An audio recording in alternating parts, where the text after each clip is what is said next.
em sua obra magistral, Paramahansa Yogananda que a nós todos tem sido, ao longo da caminhada que realizamos, na mesma busca, ainda que a pensemos diferente,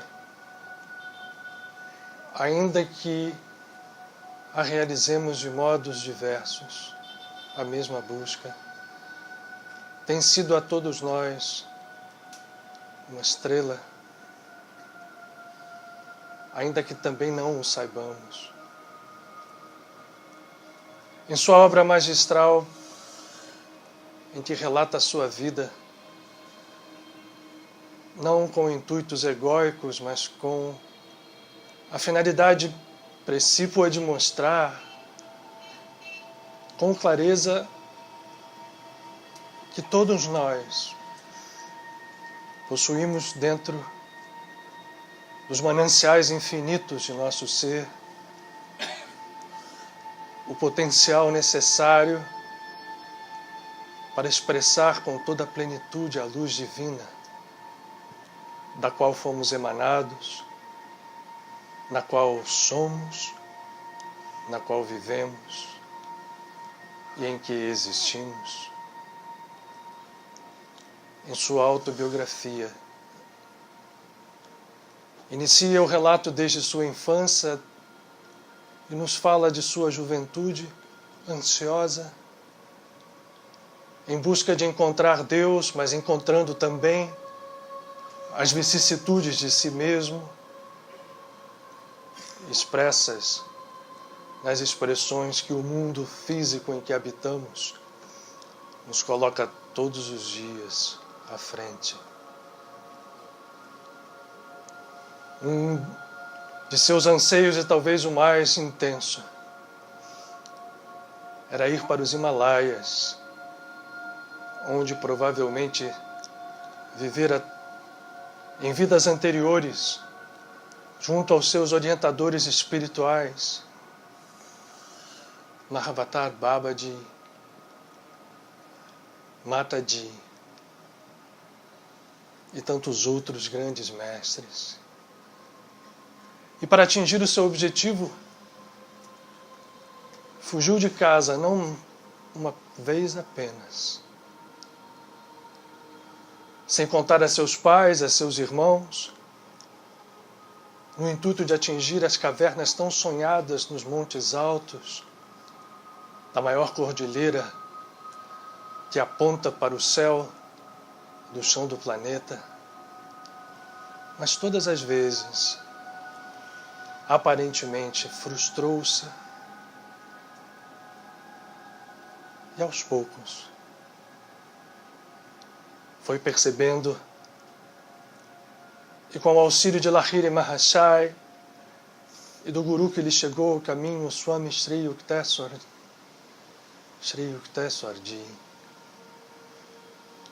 compreendeu que não seria em cavernas, fosse nos Himalaias ou em qualquer parte do mundo, nem em nenhuma situação física do planeta,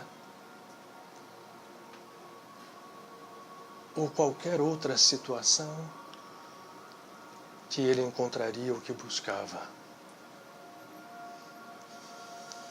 A caverna ele carregava dentro de si mesmo. E não só percebeu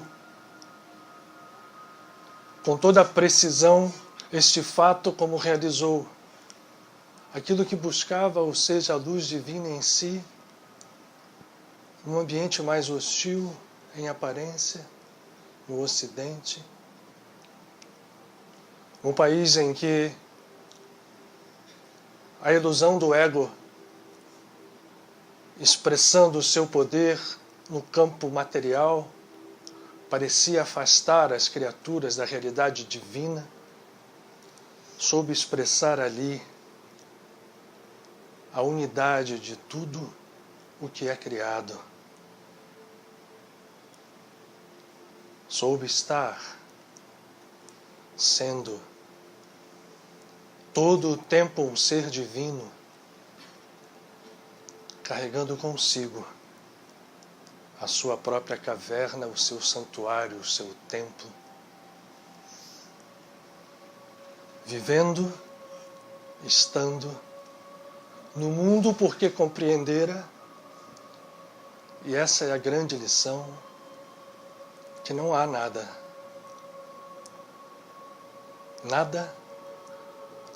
que esteja fora do divino. Assim o mundo também é divino. E o trabalho de mestres como ele é para que, despertos, estando no mundo, os filhos e filhas do divino façam com que o mundo seja o que é divino.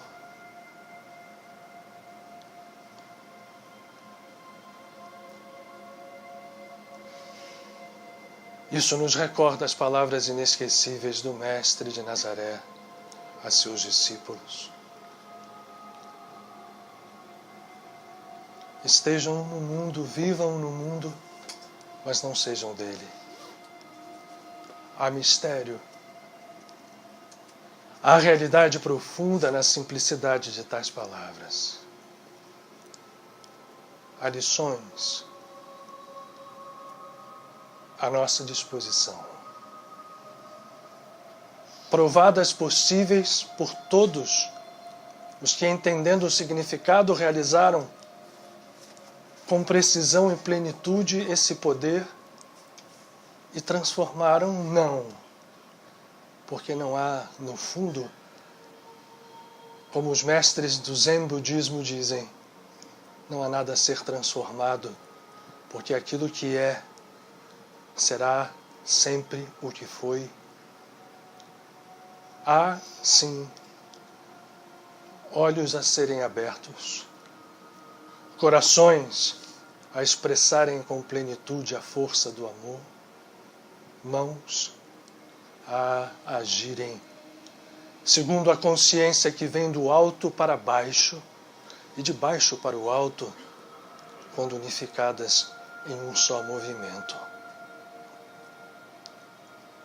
Esse mistério simples está à disposição de todos nós. E não há momento.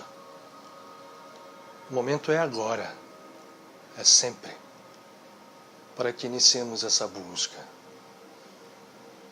Para que saiamos da ilusão. Para que contemplemos a face da presença.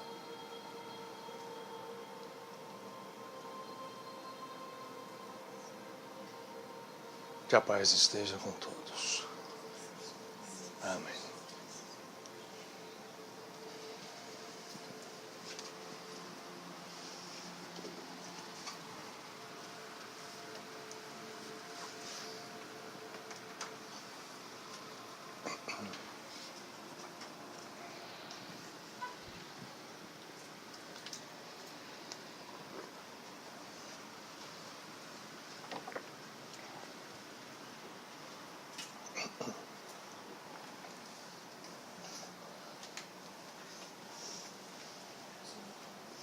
Boa noite a todos. Sejam todos muito bem-vindos. Mais uma vez, pela primeira vez, sempre. Mais um encontro. Agradeço a presença de vocês, aqueles que estão conosco agora já no início, sem depois correr para voltar atrás, aqueles que estão conosco pela rede. Sejam muito bem-vindos também. Para mais um encontro, num dia importante, num mês importante, tudo importante, e é da gente aproveitar. Tem?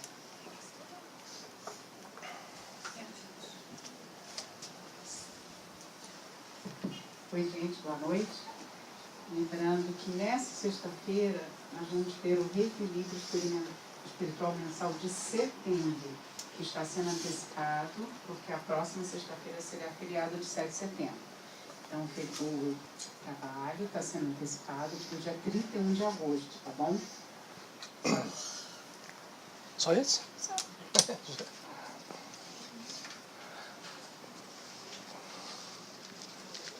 O Otton não está aí hoje? Não.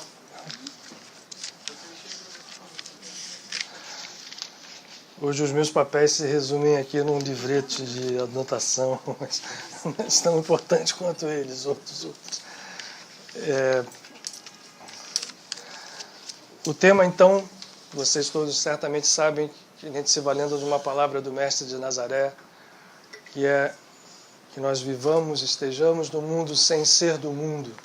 É uma frase que é conhecida, certamente, e ela tem uma simplicidade natural, mas como todas as coisas simples, elas possuem também dentro de si uma complexidade, não por complexidade por si própria, mas uma complexidade que nos remete a um mergulho, que nos chama a um mergulho. E aí, num paradoxo, essa complexidade vai se transformando novamente em simplicidade. E esse é o processo da vida. Essa frase reflete muito bem isso e ela fala de uma sabedoria muito profunda. Viver no mundo sem ser do mundo não é simplesmente, e nós vamos procurar ver isso aqui hoje juntos, não é simplesmente você negar o mundo, ainda que esteja vivendo no mundo.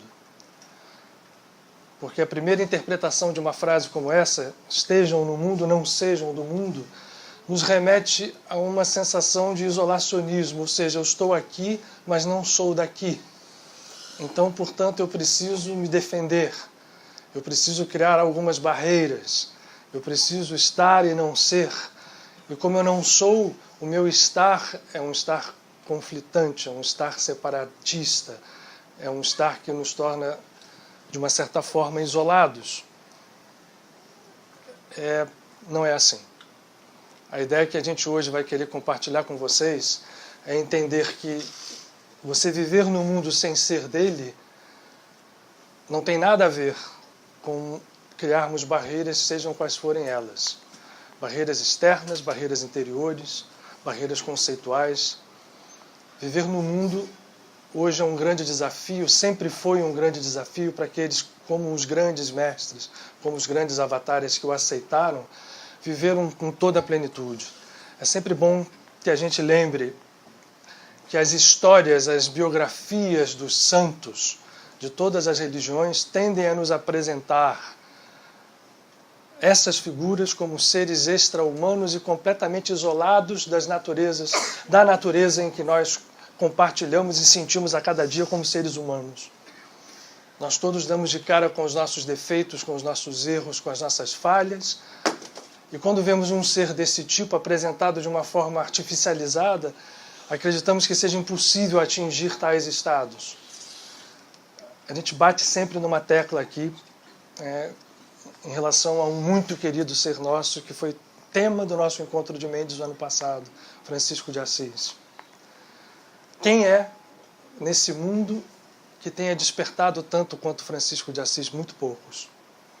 Em diversos quadrantes, em diversas religiões, os há, mas não são muitos. E, no entanto, quem esteve em Mendes lembra disso. Se a gente conta a história de Francisco de Assis sem dizer quem é essa pessoa, sem dar o nome, sem localizá-lo com uma pista, e contamos até a sua conversão, certamente nós todos imediatamente julgaríamos dizendo essa pessoa certamente está aí metida numa fieira, para quem acredita em reencarnação, numa fieira reencarnatória, pagando um karma violentíssimo. Queimando karmas por tudo aquilo que fez. E o que ele conseguiu fazer em 25 anos de vida física, até o momento em que ele se converte, essa palavra tem que ser tratada com muito cuidado, porque conversão, no seu significado primordial, significa algo muito interessante. Convergir significa você apontar várias linhas que estão apontando para vários lugares para um ponto só. Isto é convergir. Nesse caso, vale. Então ele conseguiu entender naquele momento que o ser dele que chamava, e o chamava para uma conversão, era um ser divino. Claro, dentro de um contexto religioso, social, enfim, que vivia naquela época numa Idade Média da Itália, num ambiente completamente católico. Respeitadas essas limitações, a gente entende que o que o chamava era isso. E ele foi. E os 25 anos que ele passou, de uma forma que vocês imaginem qualquer desregramento dentro do nosso conceito de social, ainda hoje, muito mais naquela época possível, ele vivenciou. Imaginem, ele vivenciou. A gente conta aqui uma história só para resumir, e conto isso com muita alegria, porque quem está aqui, né, hoje mostrando para nós essa força é um avatar, ainda que ele não soubesse que era. Os verdadeiros muitas vezes não sabem que são. A última dele antes da conversão, a gente conta isso sempre aqui, mas é bom que vocês não vão esquecer.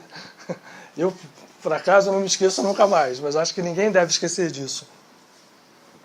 Foi o tal alistamento num exército de mercenários para executar pilhagens no sul da Itália, em regiões em que pessoas que vinham das cruzadas trazendo riquezas acumulavam em determinados castelos, e ele se alista num exército predador. E é nesse caminho em que ele recebe o último chamado, e ali sim que ele converge para o seu próprio eu e passa todo um período e vai viver mais 21 anos.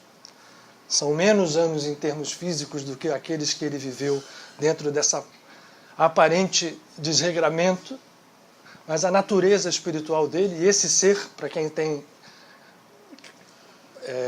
acredita em reencarnação, sabe que se ele fosse, por exemplo, João Batista ou o patriarca Isaac ou João Evangelista, imaginem que um ser desse, quando reencarna, a gente imaginaria que ele passaria brilhantemente, né, pela infância, pela juventude, como um ser iluminando o tempo inteiro, e, no entanto, vamos encontrar uma figura com muito mais valor. Eu faço essa introdução para mostrar que ele veio ao mundo, ele quase se deixou ser do mundo, e a gente pode até avançar um pouco mais, ele chegou a ser do mundo. E aí já está a história contada do fim. Eu já conto o final para que a gente fique todo mundo feliz. Ninguém consegue ser do mundo. Não há isso. Esse mundo que nós hoje estamos vivendo aqui é um mundo criado pelo ego e possui sim um grau de realidade absoluto para nós. A gente vai falar um pouco disso, porque se eu der uma cabeçada nessa parede, eu vou quebrar a minha cabeça. Eu não tenho um estado de consciência suficiente para entender que isto é apenas uma nuvem de campos de energia que se materializam aos nossos sentidos, e se eu tivesse isso, eu entraria pela parede afora e sairia do outro lado. Eu não tenho esse estado de consciência, nós não temos. Então, para nós, esse estado é real. Só que nós já temos condições de saber que esta realidade não é última, então ela é comparativamente àquelas que nos interessam. Na verdade, eu vou tirar o S da palavra, aquela que nos interessa. Esta realidade é uma ilusão. Isto é conceitual ainda para nós, mas precisa ser trabalhado de maneira que nós possamos entrar pouco a pouco e entender que nós, ainda que fôssemos do mundo, ou ainda que sejamos do mundo, e a gente vai falar um pouquinho do que é ser do mundo aqui, tentar conceituar o que é ser do mundo e o que é viver do mundo sem ser dele. Mas ainda assim, lá no fundo, nenhum de nós é do mundo. Não sei se eu estou sendo claro, mas porque esse mundo não existe. Esse mundo é uma conceituação criada pelo ego. Quando eu falo ego, não é o ego de uma criatura nossa, particularmente de um de nós, mas um conceito de ego mais amplo, que nós podemos remontar a eras e a eras em tempos e espaços que transcendem o nosso próprio universo físico. Por isso mesmo, esse ego é apontado como a fonte de queda em todas as tradições espirituais. Nós, na semana passada, falamos aqui muito rapidamente, muito louca e ousadamente do Mahabharata, que é a tradição espiritual que resume, vamos chamar assim, o pensamento, a visão espiritual da Índia antiga, da Índia védica, mas que nós aqui, como temos esse objetivo nessa casa, entendemos e podemos perceber como ele se conecta perfeitamente a todas as outras tradições. Ele nos fala com clareza de uma queda. O Mahabharata fala de uma queda da consciência humana.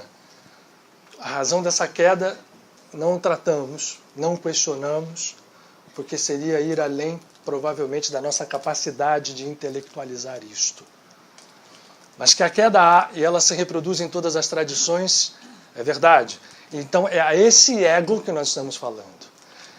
Só que esse ego é divino, porque tudo é divino. Vejam a sutileza do processo, porque sendo divino ele tem poder criador, só que ele cria a ilusão. Essa é a ilusão, a criação da ilusão é entender que todo aquele poder, se ele se fecha dentro de uma limitação e deixa de lado tudo aquilo que o liga a uma realidade maior, e essa realidade maior que nos interessa, e a gente vai agora tentar sair para ela, você está circunscrevendo, aquilo passa a ser ilusão. Esse é o conceito de ilusão que está nos Vedas. Esse é o conceito de ilusão que tratam todos os seres que despertaram, Buda, Krishna, claro, antes, depois, Buda e o próprio Jesus Cristo. Jesus e todos os seus mensageiros, se nós tirarmos todas as capas que a religião coloca em cima, não por má intenção, mas por fruto da própria natureza do ego, porque religiões organizadas são expressões absolutamente diretas do ego, se estruturam assim. Tirando essas capas todas, nós vamos ver que Jesus, como outros mestres, falou o tempo inteiro de uma liberdade, de uma libertação, linkando isto ao conhecimento de uma verdade que ele não define por uma sabedoria profunda, porque não há como se definir verdade, não se define o que é infinito. Se eu tenho algo que é sem fim, como eu posso dar fim? Definir. Não se define, mas se vive, se mergulha. E o que ele nos mostra o tempo inteiro, com todos os movimentos da sua caminhada, de curador, de esclarecedor, é um movimento de libertação, nos mostrando horizontes maiores, mostrando que nem a morte física, e essa é a única razão da sua ressurreição espetacular, que também não foi única na história, e será sempre possível para quem atingir esse grau, dominar completamente o estado que nós chamamos de morte, mostrando que a inexistência da morte física, mas ao mesmo tempo não criando com isto uma relação única do mundo físico com a ideia de se estar lá no final, depois da morte, num céu ou condenado no inferno. Jesus o tempo inteiro abriu horizontes, mas mostrou a realidade é única. O reino é algo único e nele está incluído o que nós chamamos de mundo, que é o universo, o mundo físico. E por isso ele não diz, fujam do mundo. Ele diz, estejam, vivam, sem ser. Mas lembre-se que a gente falou um pouquinho antes que é impossível realmente ser do mundo. Nenhum de nós é. Mas nessa ilusão podemos estar ali no mundo e nos deixarmos levar e nos tornarmos seres do mundo, com muitas aspas. Vamos lá, para ver o que é ser do mundo? Então, vou me socorrer do meu caderninho. Eu estou achando que eu estou falando um pouquinho complicado hoje. Eu mesmo estou achando. Mas eu às vezes não tenho muita culpa. Depende de quem está soprando aqui, ó. Aí para traduzir fica complicado, sim, a gente deixa ali um pouquinho. Né? Não, tecla SAP tem, o problema é passar ela com a rapidez que eles querem.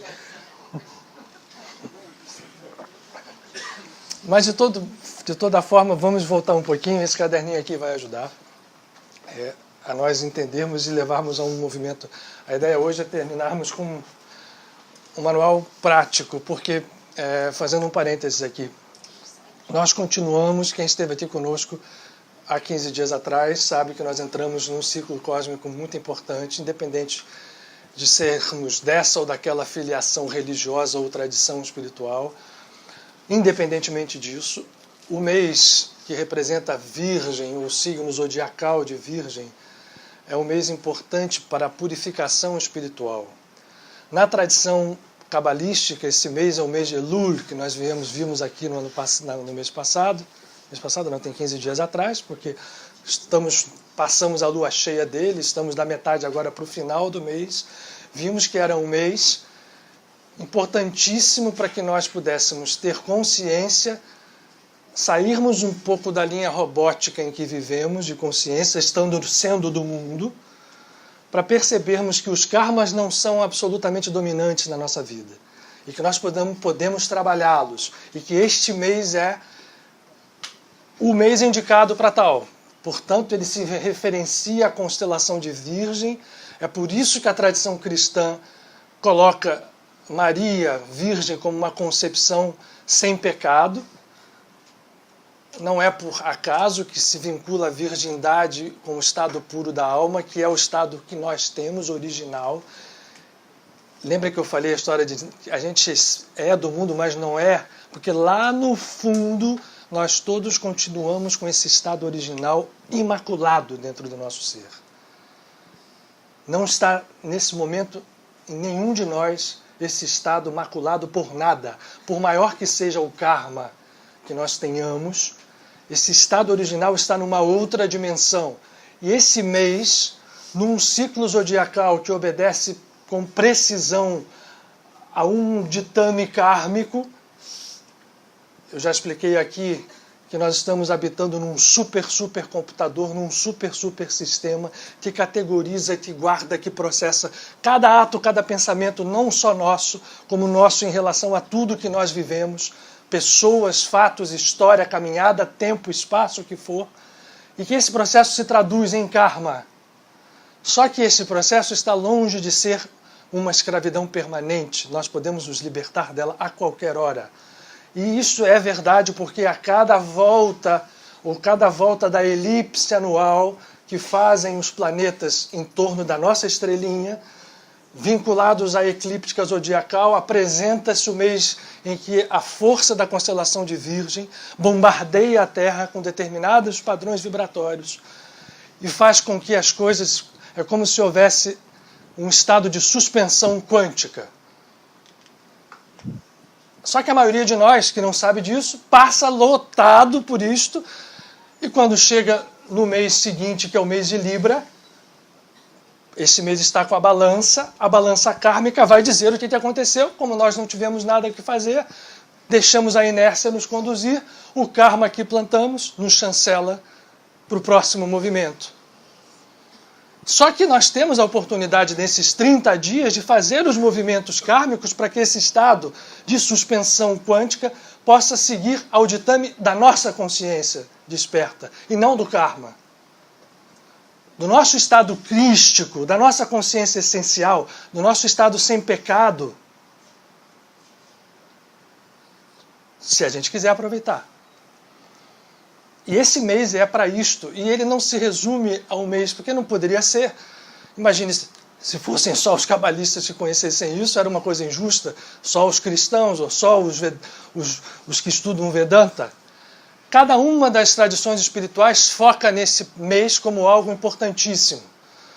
Nós vamos ter, na tradição hindu, por exemplo, o Ganesha Chaturthi, que vai aparecer sempre no final desse período. O calendário hindu também é um calendário lunisolar. E no cristianismo nós estamos imersos naquilo que se achou em 46 dias, que sempre cabe dentro do mês de Virgem, sempre cabe, e entra no mês de Libra, aquilo que se convencionou chamar, e graças a Francisco de Assis, nosso grande Francisco, foi divulgado no Ocidente, hoje voltou a ser, da Quaresma de São Miguel Arcanjo, em que se faz um movimento de 46 dias, as pessoas pedem perdão, acendem velas, fazem orações. Não foi à toa que quando apareceu para os meninos os videntes de Fátima, Miriam de Nazaré vai completar a sua última aparição quando termina o mês de Libra. Então, o processo está à nossa disposição. Nós podemos fazer os movimentos de fazer com que esses estados kármicos sumam. Esse é o mês para isso. Então, hoje, depois a gente vai ter tempo, porque o tema nem é tão grande assim em termos conceituais, o fato de viver no mundo, estar no mundo, a gente vai ter tempo para trabalhar. Um dos belos instrumentos de trabalho que a gente recebe e não sabe usar, que são os salmos. A ideia é que a gente, no final, porque os salmos são realmente códigos profundos de energia. Como são os mantras, yantras, como são os pontos de Umbanda. Tudo que se refere a som, movimento, forma, dispara campos de energia que vão atuar em algum lugar. Se você sabe o que está fazendo, você direciona esse campo. E nesse caso aqui, a gente direcionar para dentro de nós mesmos, nós vamos despertar aquela força oculta, aquela natureza essencial, aquela natureza não tomada pelo pecado, jamais será tomada por pecado ou karma algum, que nós todos temos oculta, dormente, soterrada, talvez, dentro de nós, pelas estruturas kármicas que nós deixamos agir à vontade na nossa vida. E vão agindo. E nós vamos deixando. E esse estado se compara, portanto, a um estado, eu às vezes não gosto de usar essa palavra, mas é um estado condicionado, como se fosse um estado disparado por um processo em que a gente roboticamente se deixa levar. Isto é ser do mundo. E o que é ser do mundo? Vamos lá nas anotações.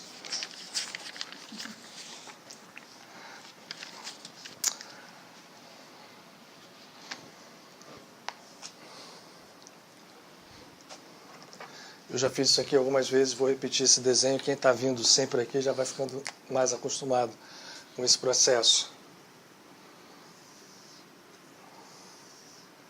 É uma tentativa muito pálida de tentar definir o que nós estamos vivendo. Isso aqui que se abre, se nós abrirmos esses lados aqui, isso vai se estender até o infinito. É a fonte de onde emana tudo, é a consciência divina, é a consciência cósmica. E quando isso se converge para um ponto que nós estamos aqui cercando com duas linhas, isso aqui é o nosso universo físico. Aonde está a consciência física, aonde estamos cada um de nós como seres que pertencem a ele. Está claro para ver que esse universo físico está conectado com essa fonte infinita aqui. É um desenho tosco, mas ele dá essa sensação de abertura. Eu não estou fechando ele em cima, eu estou deixando que ele vá. Mas aqui ele está fechado por uma linha e está fechado por outra aqui. Essas duas linhas são traçadas pela consciência do ego.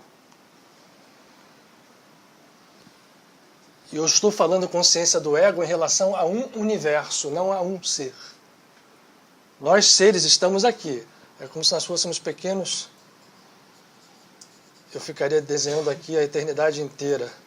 O número de seres humanos e não humanos. Consciências que estão se entendendo limitadas. E o universo físico, portanto, tem como se fosse um grande ego, que se expressa nos infinitos pequenos egos que somos nós, que vive limitado aqui dentro. Vive limitado. E quando eu falo do universo físico, eu estou sendo também... eu estou simplificando, porque nós podemos colocar aqui do lado os universos suprafísicos, astrais, que a gente vai depois que desencarna, mas que ainda estão mantidos pela consciência do ego. Não é o fato de você morrer que você se liberta. O fato da morte, da desencarnação física em si, não tem nada a trazer por si mesmo. Traz aquilo que a gente planta. Então a consciência da gente pode ir egóica para planos. Então, vou traçar uma segunda linha aqui, para dizer o universo físico e o universo suprafísico, mais próximo. O ego que domina isto aqui absolutamente ignora esta fonte infinita e traça realmente uma linha de prisão. E nós ficamos encarcerados dentro desse universo composto A ciência vai cada vez descobrindo mais que ele é composto de frequências de vibração. A matéria não tem nada a ver com a solidez, a matéria é energia. Então a energia, a vibração e a frequência deste universo, porque tudo vibra em frequências específicas, e a nossa ciência, estou escrevendo, adivinha que aqui tem frequência e tem vibração. Essa história nos circunscreve, essa história nos prende. E a forma de prisão que nós temos com ela, a ligação pelos nossos 5 sentidos e pelo nosso intelecto, pela nossa consciência intelectual alimentada pelos 5 sentidos. E para nós, se a gente, todo mundo se fizer uma autoanálise aqui rápida, ainda que nós sejamos religiosos, ainda que nós sejamos crentes no sentido de acreditar que a realidade está além disso aqui, que há realidades além, ainda assim, vamos pegar um espaço de um dia. Um dia, desde que a gente acorda, levanta da cama, cheio de coisa para fazer, até o final desse espaço de um dia, quando a gente procura deitar para dormir, muitas vezes a gente não consegue. Esse espaço de um dia, se nós analisarmos, e a gente pode replicar isso para vários dias, em que momento a gente leva a nossa consciência para cá? Quando aparecem os problemas, quando aparecem as nossas lutas, nós vamos tentar resolver, lidar, lutar com tudo isto aqui, dentro desse quadrado, que eu agora, propositalmente, eu fechei. O que a gente vai fazer? Imagina o seguinte, nesse momento é porque a gente não para pensar nisso. A gente está olhando aqui o corpo físico, espaço, mas lá dentro de cada um de nós existem trilhões, trilhões, trilhões, incontáveis átomos que, por sua vez, lá dentro desses átomos, hoje a gente sabe que não tem matéria nenhuma. Tem só informação, consciência. Só que tem informação, consciência aprisionada dentro de um campo fechado, no qual nós vivemos e procuramos existir. E tudo que a gente faz é para resolver problemas, é para criar coisas, é para lidar dentro desse campo. Então, quando eu tenho uma doença, eu vou procurar um médico para me dar uma substância química que está presa aqui para tratar a minha doença. Quando eu tenho um problema que eu preciso resolver, eu vou buscar a ajuda de alguém, por exemplo, falta de dinheiro. Problema certamente que todos nós aqui, 99%, compartilhamos. Eu vou procurar o dinheiro aonde? Aqui. Ou vou trabalhar, ou tem gente que rouba também, enfim, vai lá tirar do outro. Ou eu vou buscar emprestado num banco ou com alguém. A minha solução, e se a gente generalizar isto, é tudo na nossa vida, vai estar aqui dentro, aprisionado dentro desse processo. A repetição disto, ainda que a gente saia pela desencarnação para viver temporariamente em estações um pouco mais amplas de visão, a gente volta porque o karma nos puxa, e quando a gente reencarna, a tendência é fazer aquilo que Buda chamou de ciclo do Sansara. Eu ora estou no alto, ora estou embaixo, ora estou no alto, ora estou embaixo, de uma coisa que se torna circular, quando não é circular o movimento evolutivo da vida. Ele é elíptico, espiral, ou até uma linha reta, se a gente conseguir. Não existe reta no universo. Existem círculos de raios infinitos, ou espirais. Bom, presos aqui, nós estamos nos condenando a nós mesmos a um período que vai ser medido por uma coisa também muito ruim, chamada tempo. E esse tempo se coloca de uma forma linear e dura para nós, tanto que até Einstein nascer se achava que o tempo era uma grandeza absoluta, que passava como um rio. Né? O tempo passa por nós. Eu tenho ontem, tenho hoje, vou ter um amanhã, isso para nós é perfeito. Mas vou voltar ali, ó. Isso tudo aqui está aqui dentro, ó, da ilusão criada por esse ego. a estrutura de tempo e espaço como nós acreditamos, não é que ela seja irreal, vejam bem o cuidado do que a gente fala, mas é uma realidade que se torna ilusão porque eu passo a crer que o tempo vai do passado para o futuro. Aí vão chamar, mas está um louco ali dizendo que, então de onde vai para o que vai? Não, ele vai do passado para o futuro, sim, enquanto nós estivermos dentro desse processo. Quando alguém desperta para além disso, rompe estas linhas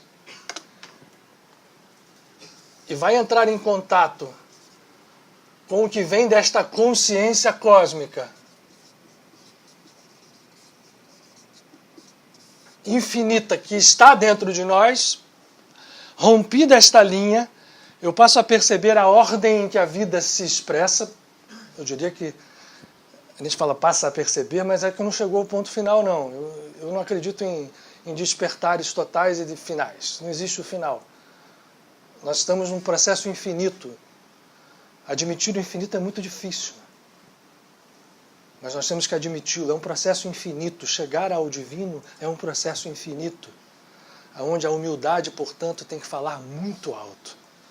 Ninguém pode chegar e dizer assim, eu agora sou o Buda, eu agora estou desperto, eu agora sou isso, eu agora... Não, não, não e não. Processos infinitos demandam entendimentos que nos conectem a isso. A consciência infinita, ela existe. A gente chama de Deus, de Criador, de Sagrado, de Pai, de Mãe, não importa. Esta barreira nós colocamos, e o pior, trazemos isso aqui para cá e criamos falsos deuses. São os deuses das religiões. São os deuses exteriores a nós, que são manobrados, muitas vezes, por aqueles que são oficialmente sacerdotes de qualquer religião, ou por aqueles que não são oficialmente, mas se transformam em intérpretes daí e passam a manobrar os outros a partir de um conceito, de uma consciência de um Deus que é infinito, usando estruturas finitas. Vejam o processo que nós estamos presos. E aí, quando eu tenho um problema, eu quero resolver aqui. E eu vou me bater contra paredes, eu vou lutar, eu vou sofrer, eu vou ficar doente, eu vou deixar, eu vou desencarnar e vou voltar, e o processo continua se repetindo aqui dentro dessa prisão. Ela tem tempo, ela tem espaço conceituado pelo mundo físico. E como é que se conceitua esse tempo e espaço? Hoje a gente sabe isso na física. O molde disto se chama velocidade da luz. Velocidade da luz. Que a equação parcial de Einstein equivale à matéria. Isso aqui é uma simplificação da equação. Mas a velocidade da luz é a única coisa constante no nosso universo físico. Ela não varia. Se eu estiver dentro de um trem andando e você estiver fora, você vai ter uma sensação, né, de um andando contra o outro. Se você dentro de um trem andar para um lado ou outro para o outro, as velocidades vão ser relativas, vão se somar. Velocidades menores do que a luz, elas são relativas. Existe um somatório. Se eu estou vindo a 100 km daqui por hora e alguém vier a 120, os dois estão vindo com 240 km por hora, numa velocidade final de choque. Se estiverem se afastando, a mesma coisa. Com a luz, não. É sempre a mesma coisa. A luz é uma moldura. A velocidade da luz e as frequências luminosas são molduras dessa realidade. Por isso eu fiz esse desenho retangular aqui. Nós estamos presos por nossa própria vontade. Volto a fazer um parêntese. Não é que isso seja ruim. Não é que isso seja criado por um ser mau. Isto é uma experiência criada por um ser que é um ego, que caiu, que está expresso em todos nós, que somos infinitos seres, que habitamos infinitos planetas. Infinitos não, nosso universo não tem infinitos planetas, mas tem alguns trilhões deles, alguns trilhões de galáxias. Nesse universo físico, em vários graus, habitam seres que estão presos nesse tempo e espaço. Só que nós estamos convidados o tempo inteiro a sair disso aqui. O que explica um mestre fazer um milagre quando medita quando rompe uma lei aparentemente da natureza, quando faz uma cura imediata, por exemplo, e não tem religião para isso. Vai-se a Lourdes, vai-se a Fátima, vai-se a todos os santuários cristãos e nós vamos ver relatos de milagres reais. Lê-se a autobiografia de um yogi e vamos ver milagres relatados ali. Yogananda, por exemplo, é um que descreve com clareza que este processo aqui, kármico, é um processo vivido por nós, mas não é um processo obrigatório. Porque Jesus também fala isso. Jesus, quando chega e diz para um mestre de Israel, que duvidava ainda dessa história da lei do karma, que era Nicodemos, ele diz: você está duvidando de nascer ou não nascer no campo físico, está nessa dúvida, como é que você está querendo falar de nascimentos espirituais? Eu estou falando de nascimentos espirituais aqui, de despertares espirituais, juntando todos eles, todos os grandes mestres, falaram a mesma coisa. Usaram linguagens diferentes, que a gente viraram os ismos da vida. Tão tristes são esses ismos, porque pertencem a este universo. Se eu me deixo aprisionar, e quando a gente fala se eu me deixo, nós todos estamos nesse momento aprisionados nele, nós somos do mundo. Isso é ser do mundo. Ser do mundo não significa apenas ser um cara desregrado, fazer as coisas. Se eu sou uma pessoa boa, que tenho boas intenções, que chego, acredito que exista um Deus, mas me deixo aprisionar por essas estruturas e me deixo levar pelas forças kármicas que a gente mesmo vai plantando, na maior parte das vezes de forma inconsciente, porque nós somos seres divinos emitindo energia o tempo inteiro para o universo, nos conectando com ele o tempo inteiro, recebendo de volta, e na maior parte do tempo de forma inconsciente, mas não importa, inconsciente ou consciente mesmo, nós estamos criando um processo dentro dessa realidade, desse rabisco horroroso que eu fiz aqui, mas que eu acho que vocês, de repente, podem imaginar ou entender que nós, deixando nos levar para isso, ficamos presos na tal roda de Sansara, que o Buda fala, só que tem saída. E as saídas são mais simples do que parecem. Nós somos do mundo, mas nós podemos não ser do mundo vivendo nele, estando nele. Como que a gente faz? Deixa eu tentar apagar aqui e dar uma olhadinha nos meus alfarrabitos.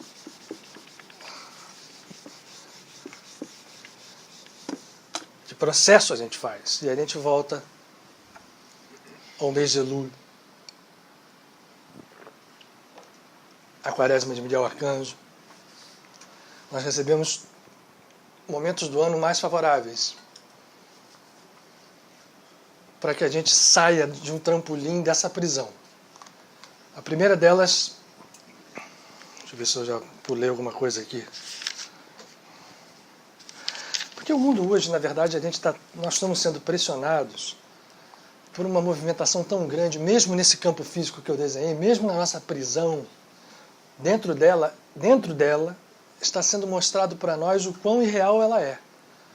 Se nós entendermos hoje a velocidade com que o conceito da informação, da computação, se juntando os dois e criando com a tecnologia que aproveitou o conhecimento que a mecânica quântica trouxe para dentro da física, e que nós não temos noção ainda, lidamos com ele todos os dias. Eu já repeti aqui para a história de vocês da luz de LED, que é um milagre que acontece. Quando você liga uma lâmpada de LED, você tem elétrons saindo do universo físico e voltando a ele num estado que chama de salto quântico, emitindo fótons e, portanto, acendendo. Essa aí não é uma luz de LED, essa é uma luz eletrônica só, mas em casa todo mundo sabe que é muito mais barato, né? Quer dizer, o custo, ela é cara. Mas a gente já está dentro disso. As redes hoje, a velocidade das informações, o que nós chamamos de mundo virtual, dentro do nosso universo físico, nos mostra o quão ilusório ele é. Porque as realidades virtuais hoje entram na nossa vida de cara e não tem o que chamar mais de realidade virtual. Então, aos poucos, a gente vai ver que é muito real. Eu lembro de quando a gente se fala, por exemplo, houve uma época que, né, essas quebras de mercado, quando assim, esse mercado de loucos que tratam da economia irreal, eu só quero falar da economia real, de coisas que eu toco, que eu pego, que eu fabrico. Vã ilusão, acabou.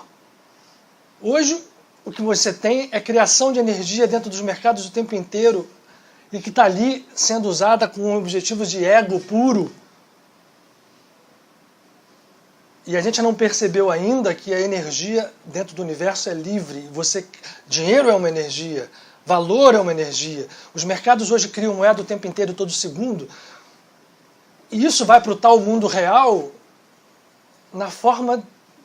A única forma que isso deságua para o mundo real, infelizmente hoje, com a pobreza toda que existe no mundo, é nos mercados de luxo, que explodiram violentamente desde o momento em que se descobriu que você podia agregar a informação do mercado a estruturas de computação velocíssimas, que computando dinheiro o tempo inteiro rendem dinheiro que vai acabar no mercado de luxo que hoje e de consumo que não tem tamanho. Se alguém parar para olhar o que existia na década de 60 e o que existe hoje, mas não é isso que a gente está tratando aqui. A gente está tratando do fato da gente perceber que mesmo no nosso mundo físico não há separação mais entre realidade virtual e realidade dita real. Esta realidade que nós vivemos é uma prisão, seja onde ela se manifeste. E isso que está acontecendo é assim, agora vocês têm que saltar. Consciência da humanidade. É a vez do salto, é a vez de abrir a sua consciência e de entender, porque isso vai ser muito bom. Se assim a gente conseguir. E as pessoas que trabalham para buscar o seu auto-crescimento, a sua autorrealização, serão aquelas onde essa estrutura começará a se irradiar, de onde começará a se irradiar, como numa reação em cadeia. Porque existe reação em cadeia, a gente sabe disso numa bomba atômica. No campo atômico, ela existe também no campo consciencial. Porque nós estamos tratando de realidade. Porque para a maior parte de nós, quando a gente está preso dentro dessa cadeia, pensamento não age em lugar nenhum. O que adianta eu pensar em alguma coisa se o pensamento está aqui dentro da minha cabeça, não vai a lugar nenhum? O que adianta eu sentir alguma coisa se aquilo está restrito? Não. Lê do engano. Nós estamos passivamente criando o tempo inteiro e criando mal. E podemos ser criadores de realidades extremamente mais felizes, não só para nós, como para todos aqueles que compartilham o nosso estado de ser hoje, que é habitar um planeta chamado Terra, na nossa linguagem. É uma questão de escolha. E voltando a Elul, todo ano essa escolha se torna mais possível. As coisas se tornam mais, eu falei, mais fluidas. Alguns mestres cabalistas falam que o último dia de Elul, a véspera de entrada no ano novo, e esse ano novo não é um ano novo como a gente entende, é um ano novo relativo à consciência humana.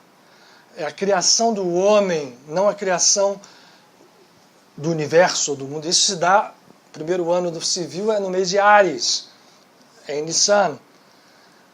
Entrando em Tishrei, Libra, eu estou na frente do karma para mexer essa balança, para rompê-la definitivamente ou para que ela chancele. E a gente tem, nosso cortejo reencarnatório não é fácil. Nós todos temos atrás de nós seres que estão a fim de que a gente não saia dessa prisão. E, portanto, esse mês, ele tem esse potencial, mas, ao mesmo tempo, ele vai ficar ali. Eu passei até no meu Facebook um post de uma astróloga muito séria, chamada Vanessa Tuleski, que é muito interessante quando ela mostra o mapa, principalmente dessa semana, e os mapas posteriores desse mês, mostrando como os astros, e a Rosa Carmen também, nossa aqui da casa, colocou sobre a lua cheia, que está em peixes e faz um movimento de mergulho, propicia mergulhos interiores profundos. Aonde nós vamos achar esse potencial, o mergulho interior? Aí que começa a história do viver no mundo sem ser do mundo. O meu ser não vai ficar mais preso aqui, ele vai buscar a fonte de onde tudo é possível se materializar.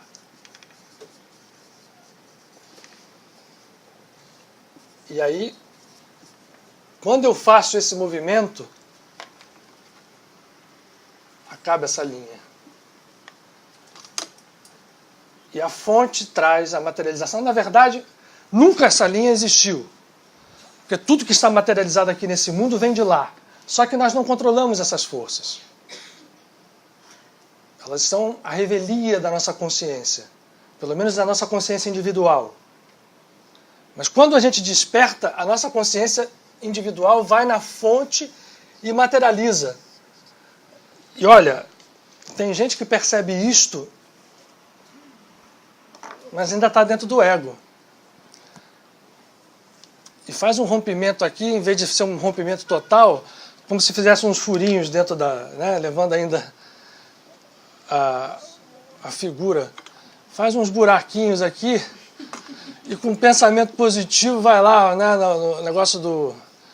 Como é que chama aquilo? Aquele segredo, né? Então, porque o sujeito vai lá para buscar só mais para o ego. Mais para o ego. Geralmente coisas materiais. Mas o processo é o mesmo quando a gente entende que não é nada disso. Eu romper isto aqui significa uma integração na consciência cósmica que até vai se refletir no mundo material. Mas eu estou fazendo isso num outro estado. Num estado em que eu percebo que o que adianta querer só e só. Para mim, ego. Em algum momento essa história vai dar errado, ainda que pareça muito interessante no primeiro momento. Eu quero sair da ilusão. E entender que quando eu não quero só, aos poucos tudo vai se harmonizando. E esse é o movimento evolutivo, que cabe a cada um de nós, que cabe ao planeta, mas cabe a cada um de nós fazê-lo. Vejam a nossa dificuldade em compartilhar coisas. É difícil. Não é fácil para a gente. Num dia a dia, demanda um compartilhamento da gente para ver a resistência que aparece naturalmente. A gente até faz. Eu sempre digo que eu gosto de seguir um preceito cabalista, e às vezes eu levo muita bronca por isso, né? Porque tem aquela história assim. E tem os conceitos sociais. Por exemplo, aquelas pessoas que correm no sinal colocando amendoim, saquinho, né? Eu vejo aquilo, às vezes vejo aquilo num dia de calor absurdo, né? Uma pessoa ali correndo e fazendo aquela coisa toda. E as pessoas ali em Pávora, claro, também tem limite você fazer tudo hoje em dia, mas vamos imaginar um episódio específico daquilo. E às vezes eu pego e dou. Você ouve da pessoa, às vezes, um agradecimento que vale mais do que qualquer R$2 que você colocou ali em termos vibratórios. Não que você esteja buscando aquilo, e não que aquilo esteja resolvendo problemas sociais, longe disso. Mas você chegar e dizer, não vou fazer isso aqui porque isso aqui não adianta nada, tem que fazer da escola, tal, e saímos com o nosso carrinho.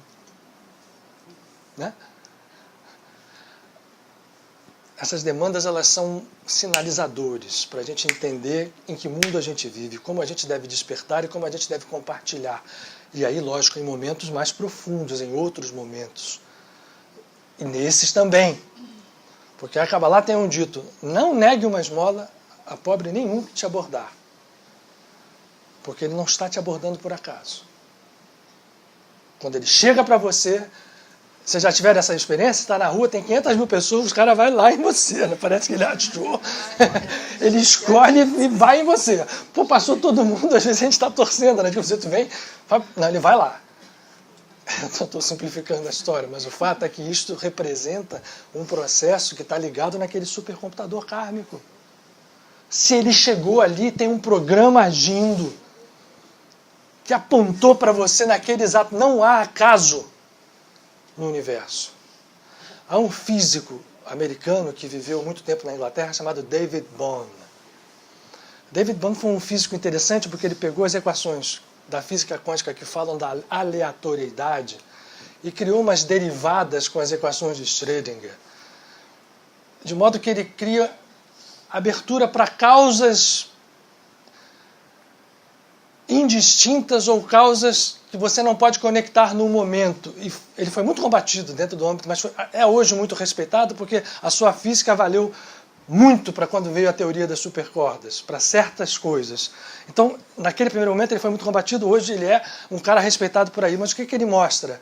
Não há aleatoriedade. Pronto, isso basta. Não tem acaso, há causa para tudo, ainda que eu não saiba. E esse cara, quando chega para pedir uma esmola para a gente, ele está vindo movido por aquelas causas. E essas causas quem plantou fomos nós. Pode ter sido no tempo que a gente conhece como tempo, há milhares de anos atrás. Se eu deixo passar aquele momento, o programa já rodou para levar para um outro lugar, podia levar para cá, levou para lá. E o mês de Elul eu posso, com a minha consciência, dizer para onde eu quero levar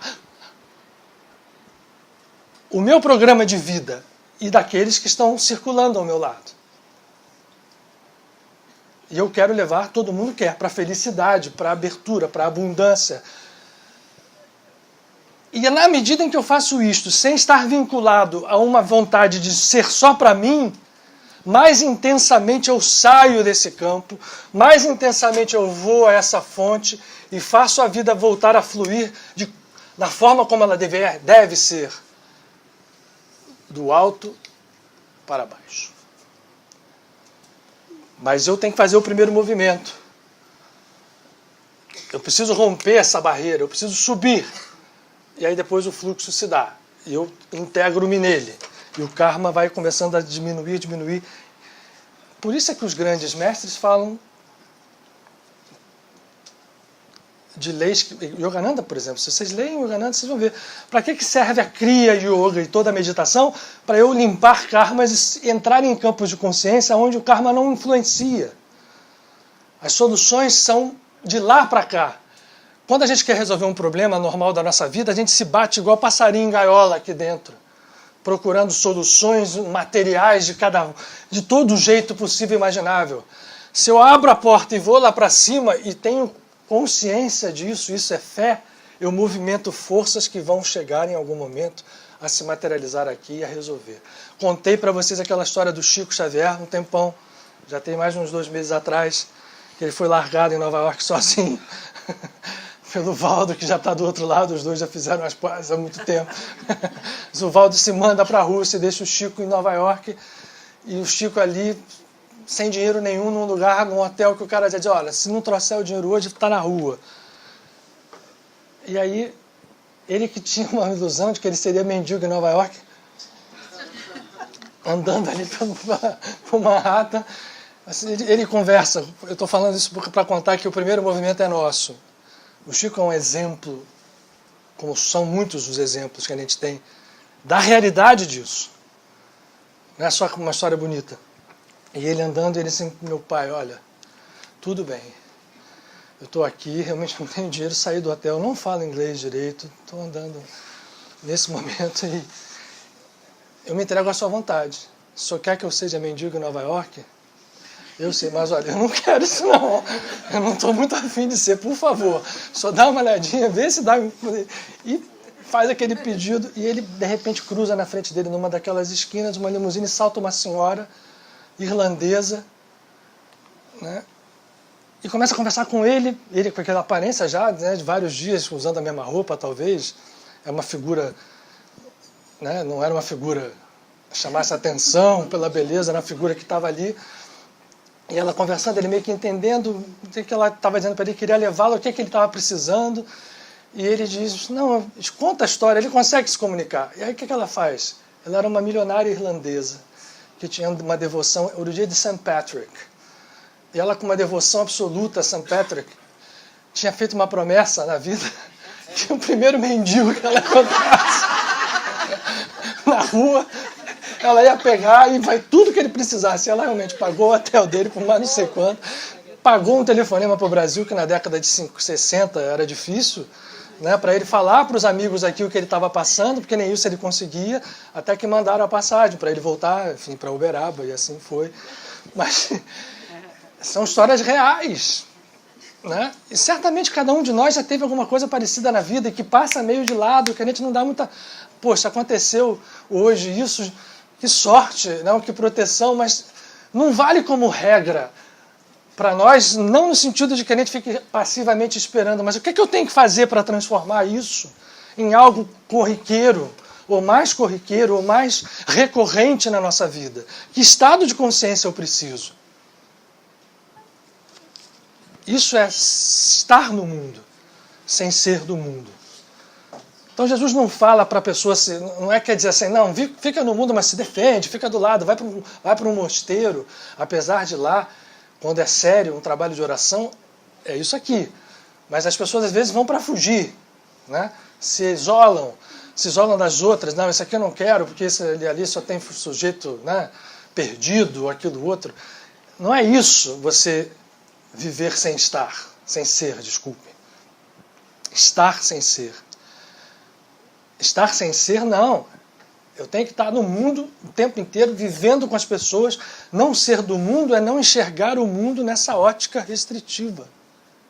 Aprisionados pela matéria, pelo tempo, pelo espaço, pelo karma. Isso é ser do mundo.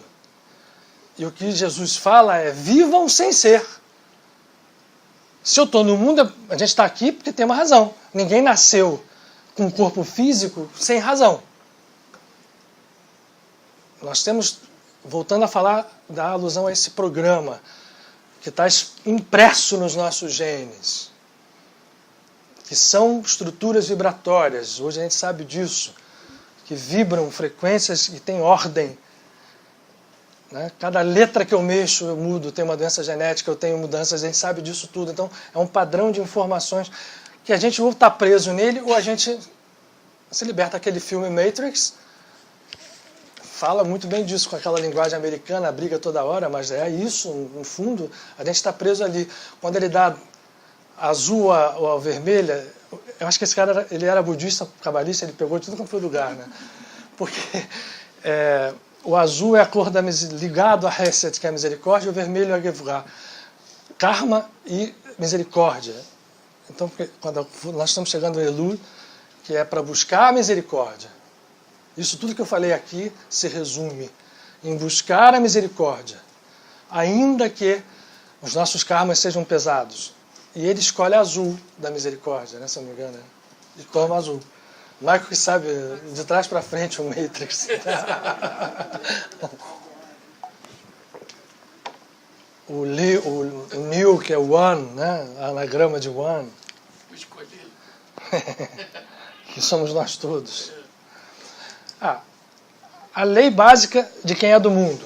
Isso aqui eu não ia passar direto e não podia. Eu já tinha falado outras coisas e não falei isso. A lei básica para não ser do mundo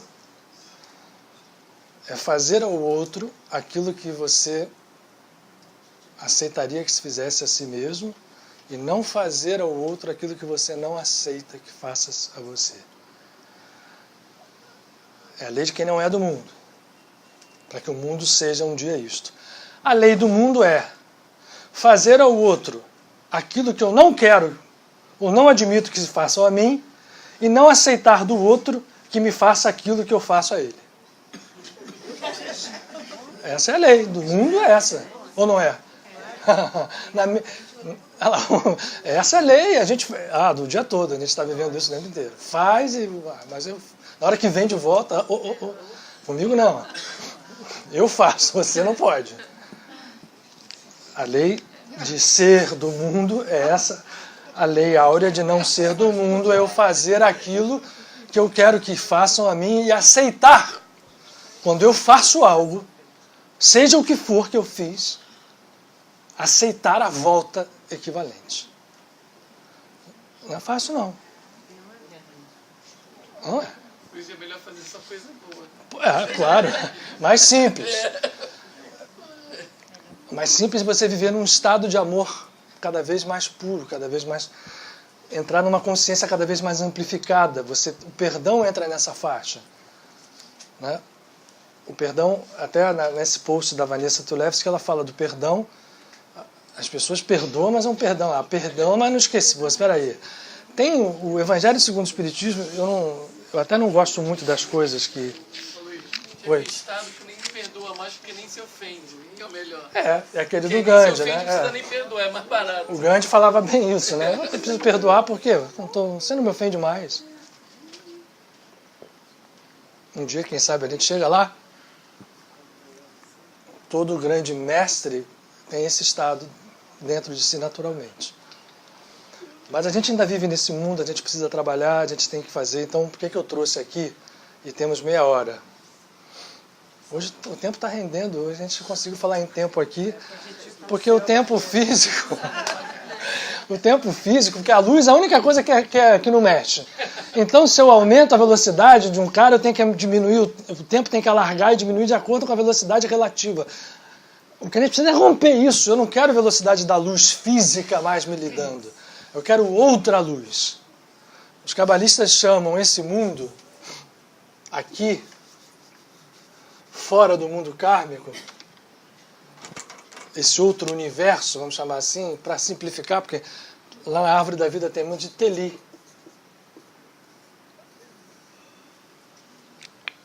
Eu preciso me conectar ao Teli consciencialmente para buscar nas forças de consciência e materializá-las nas lutas físicas que eu vivo. E para isso, volto aqui, um manual de trabalho. Todo mundo sabe, Salmo está na Bíblia, a gente sabe de alguns, o Senhor é meu pastor, nada me falta. A gente conhece alguns, traduzidos. Mas respeitando o original dele, porque o hebraico é uma língua mântrica como é o sânscrito, não vou cansar de repetir isso, e é uma língua onde por isto mesmo, a posição de cada letra em cada palavra é absolutamente fundamental. E em cada palavra, eu mudando a posição das letras, eu faço mudanças que se transformam em outras palavras, e cada letra é um número, de Aleph a Tav. Os números são como os algarismos romanos, estão expressos nas letras. Então, palavras com a mesma soma numérica são naturalmente relacionadas e daí para diante. Os salmos são compostos de palavras hebraicas. E apesar de serem poesias, uma boa parte deles, outros não, se eu ler um salmo aqui para vocês, é uma poesia dura, que é um negócio... Mas o que nos interessa não está na primeira capa. É bonito você dizer, o Senhor é meu pastor, nada me faltará, em campos relvosos ele me faz repousar, e aí vamos adiante. É uma poesia. Mas dentro do Salmo 23...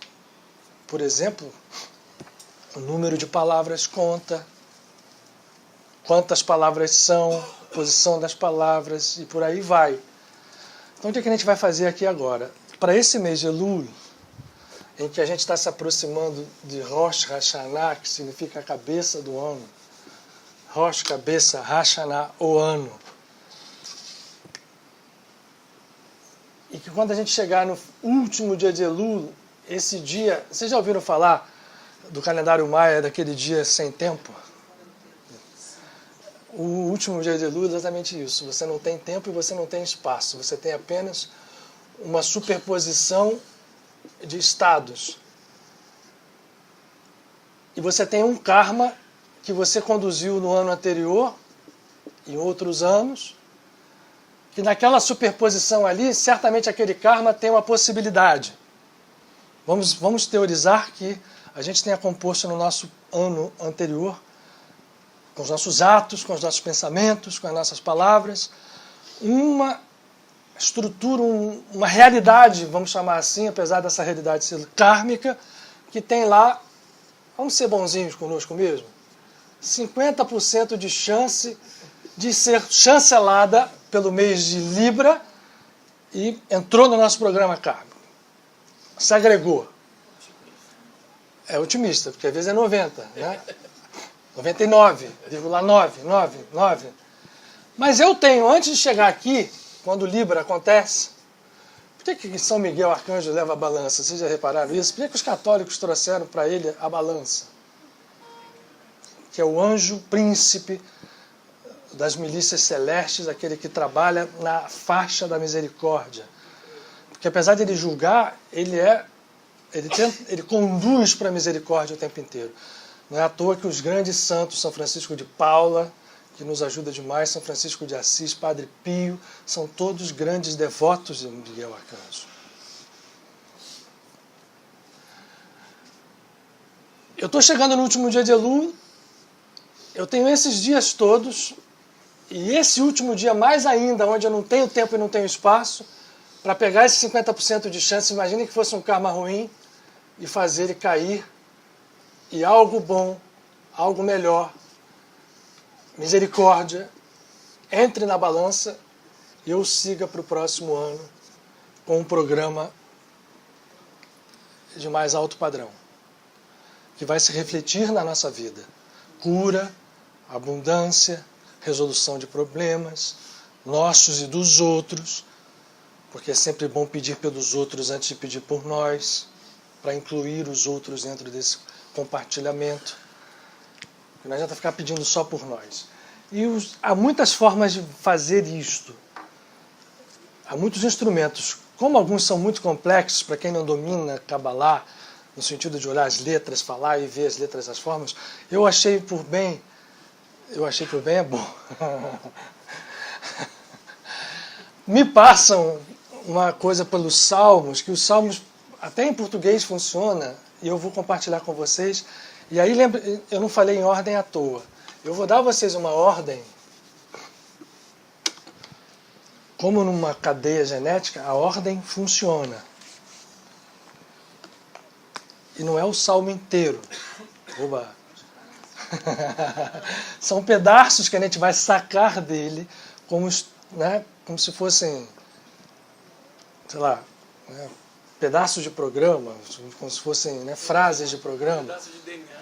Ou pedaço de um DNA, ou pedaço do RNA que o DNA, depois da transcriptase reversa conduzir, produz a proteína, o RNA, do RNA e vai em frente. Uma rotina de programa. Para isso. Não importa, mas a ideia é essa. Eu vou pegar um pedaço do Salmo 3, vou pegar um pedaço do Salmo 5, eu vou passar para o Maico depois, não se agoniem. Não, vai ter. Do Salmo 16,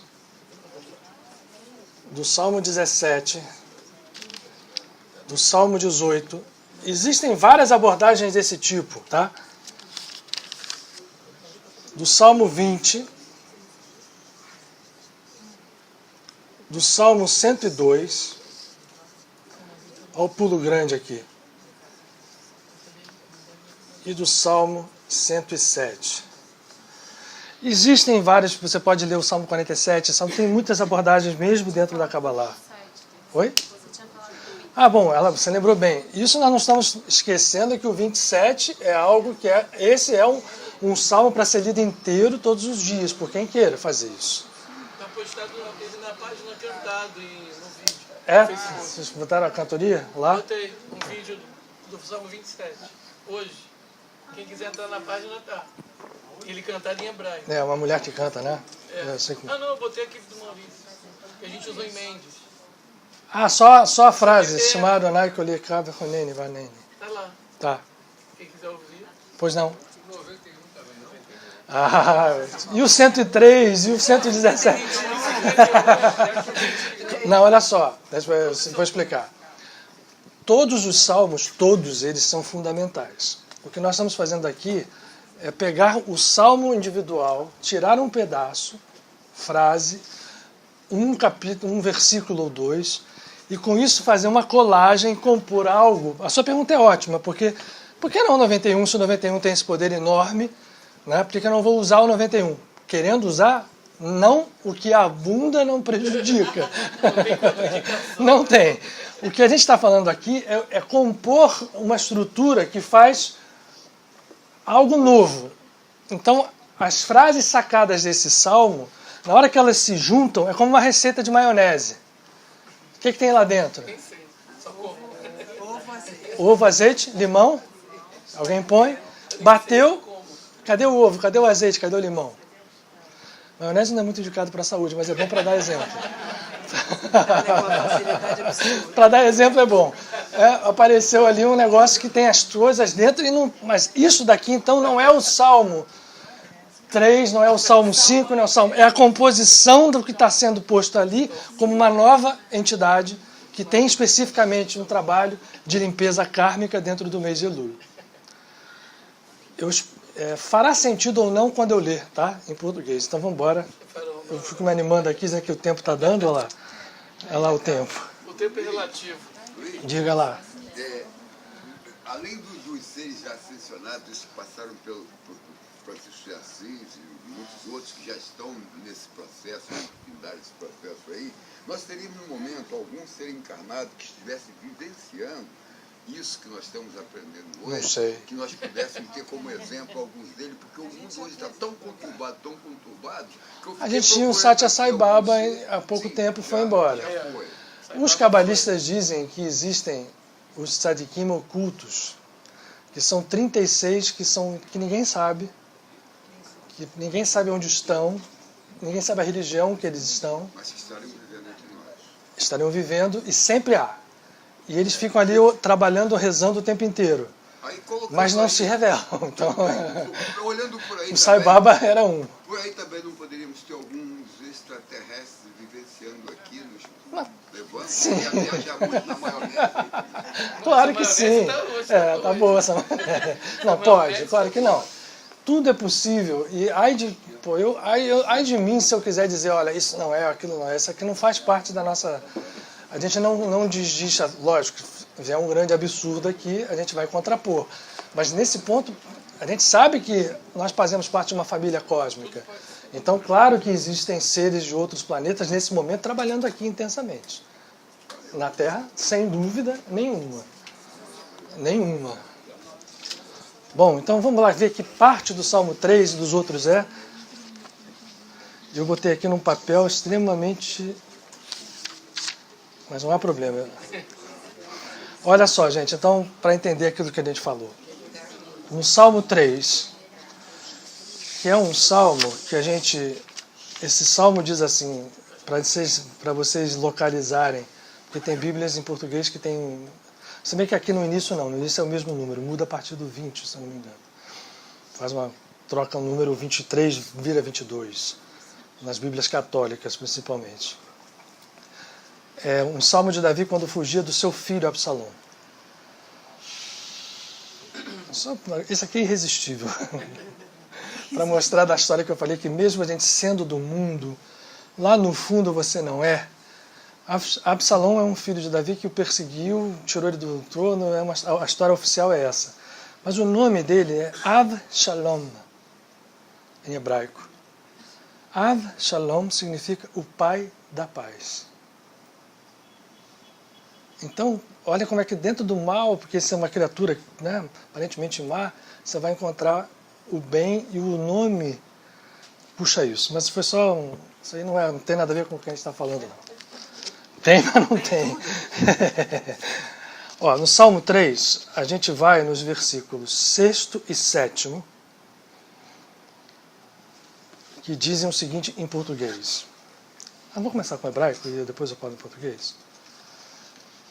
Ani shahavti vaishana hekitosi ki Adonai yishmecheni lo ira merivavot am asher saviv shatu alai. O que diz lá? Eu deitei e adormeci, mas acordei, porque o Eterno me sustentou. Não temerei a multidão de povos que de todos os lados se juntaram contra mim. Essas frases colocadas na nossa receita se seguem às do Salmo 5.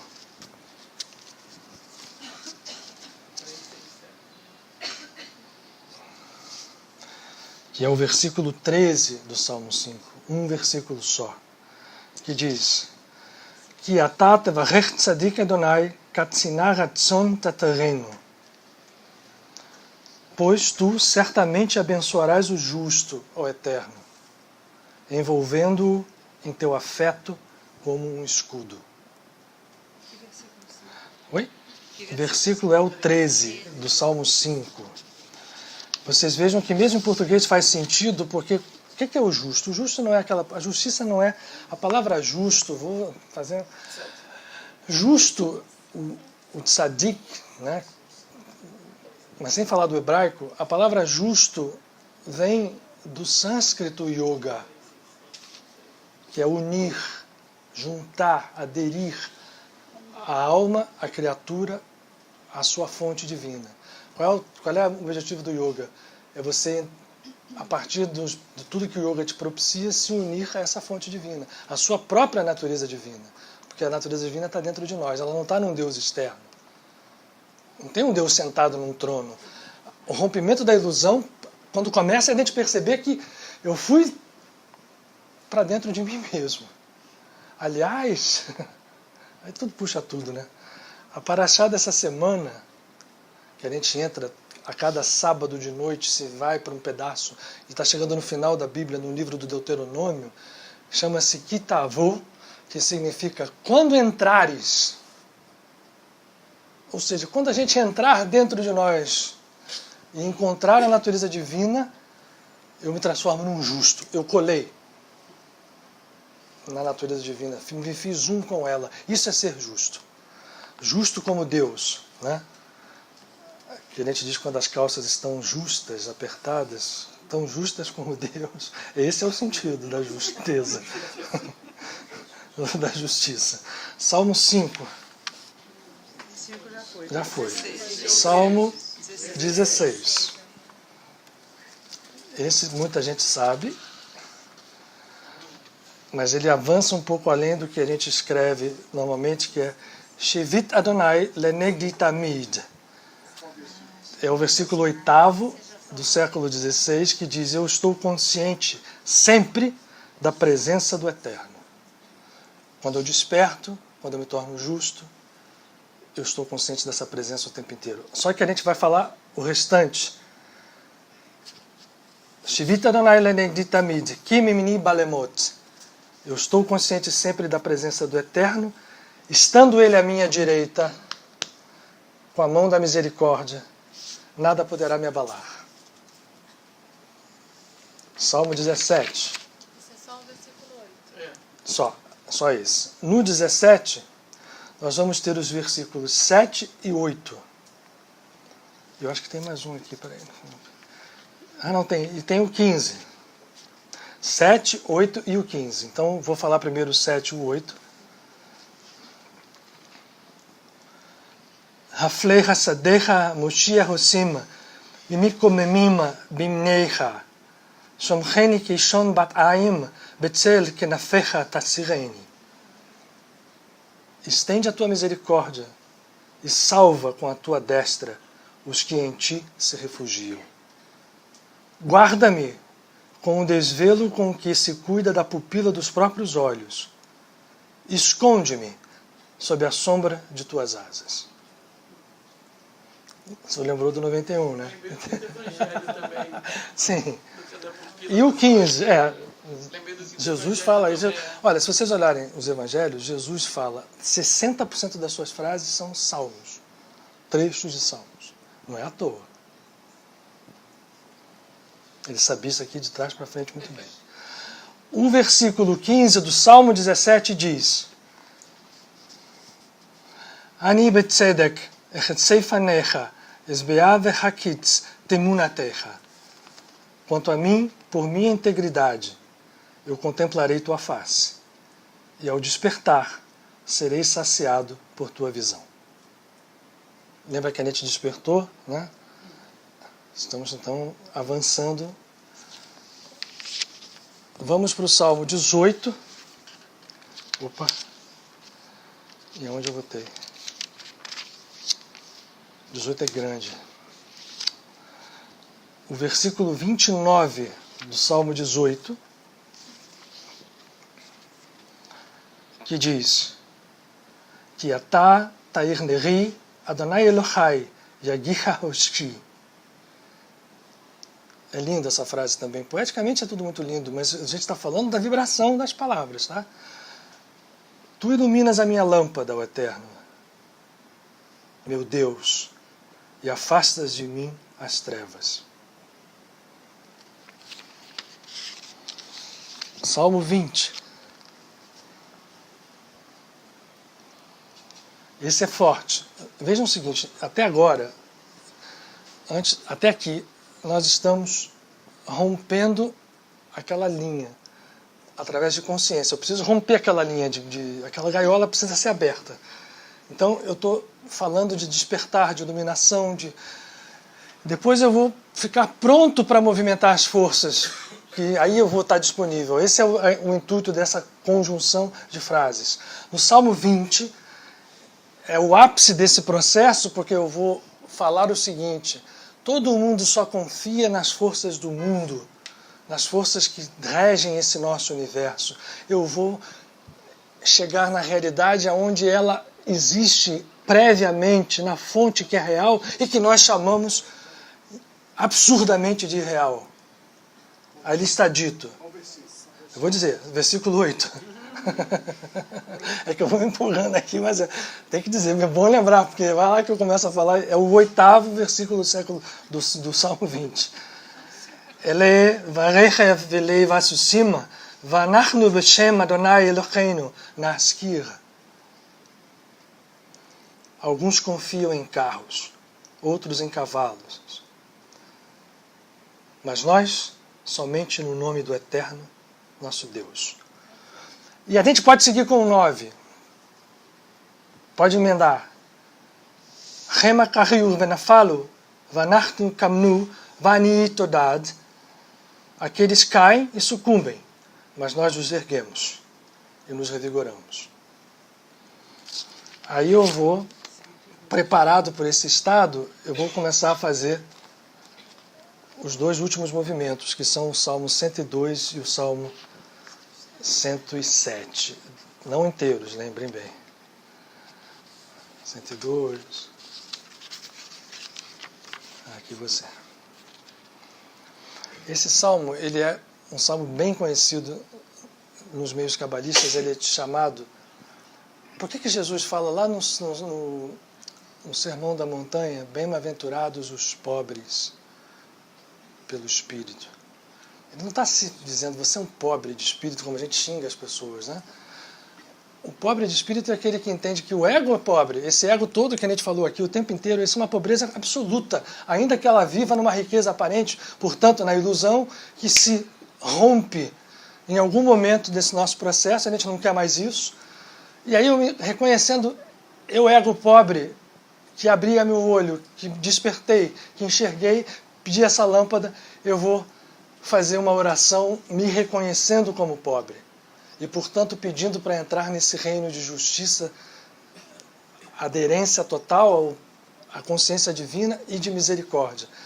É tido como o salmo mais forte. Existem 3 salmos de pedidos pelos cabalistas.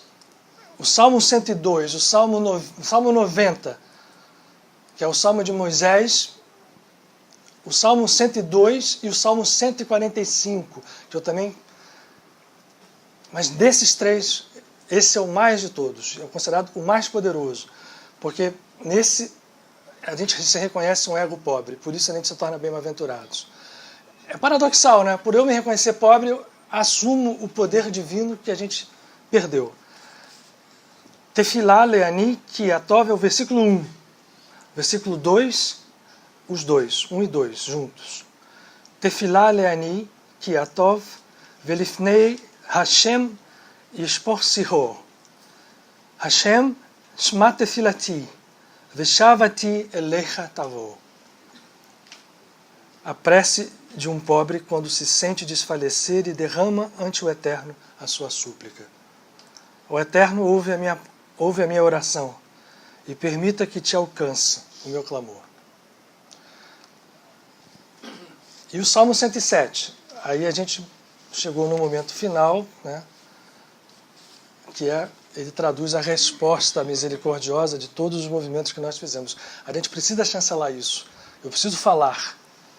O ser divino que está em mim precisa dizer, você pediu e você recebe. Não tem um Deus sentado num trono que vai me responder lá fora.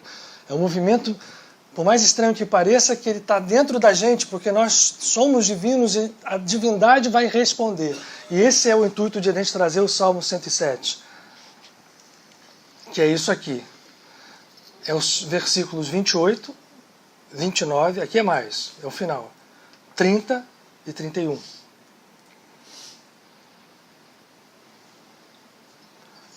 Em hebraico.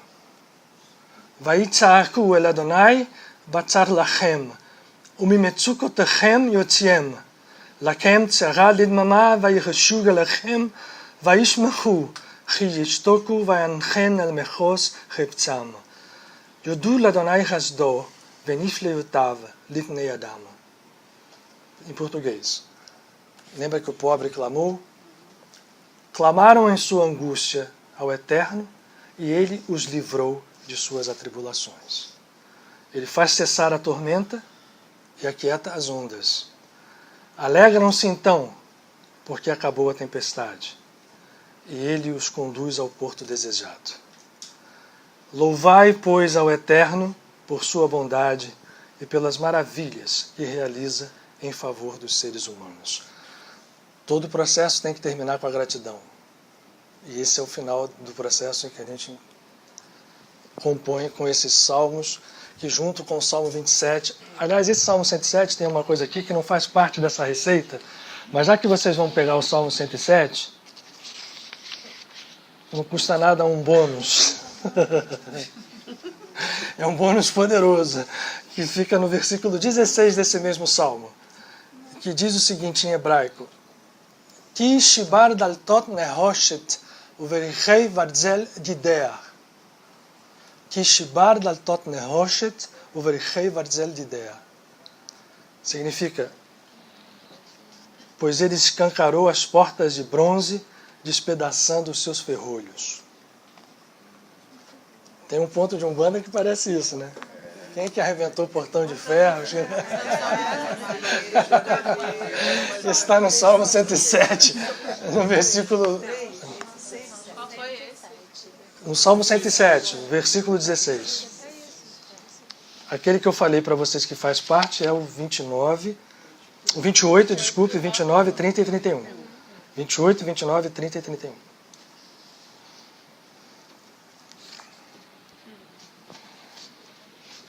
Tá feito? Tá bom. Manda depois para fazer um resumo. Tá. Eu posto em hebraico e posto em o transliterado. É. Vamos fazer a nossa meditação final. E aí vamos aproveitar porque essa semana dentro do... Fala. Você falou essa coisa do pobre, aproveita semana que vem para falar do Jó de Francisco, que dá para explicar isso aí mais legal. De quem? De Jó. Do Jó. É um livro interessante. Tem tempo que você não fala. É um livro interessante. O livro começa o seguinte: houve uma festa no céu. Satanás foi convidado para a festa. A gente chama isso, o que Satã está fazendo numa festa entre os anjos? Ele é um A Bíblia é muito interessante. Ele é um anjo também. Então, É legal. olha só, pensar que esse é um mês, é um momento fundamental e eu recomendo então quem a olhada nesse post que eu coloquei lá na página sobre a semana específica. Não que a gente se prenda no karma, mas entender que existe um ambiente absurdamente favorável, se a gente olha de forma mais profunda, para os grandes movimentos da alma. Isso está acontecendo no mundo inteiro, gente. Não é... Aqui nós somos poucos, com mais alguns que estão conosco pela internet. Eu agradeço a paciência de quem ficou até agora. A gente está unidos, não há mais separação, para que nós possamos despertar o mais breve possível. Isso não significa estar alheios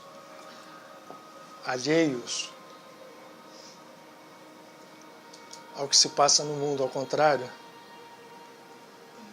O objetivo da consciência espiritual é espiritualizar a matéria na sua essência. Mostrar que matéria não existe, só existe o espírito, que se apresenta sob a forma de matéria. Mas quando a gente esquece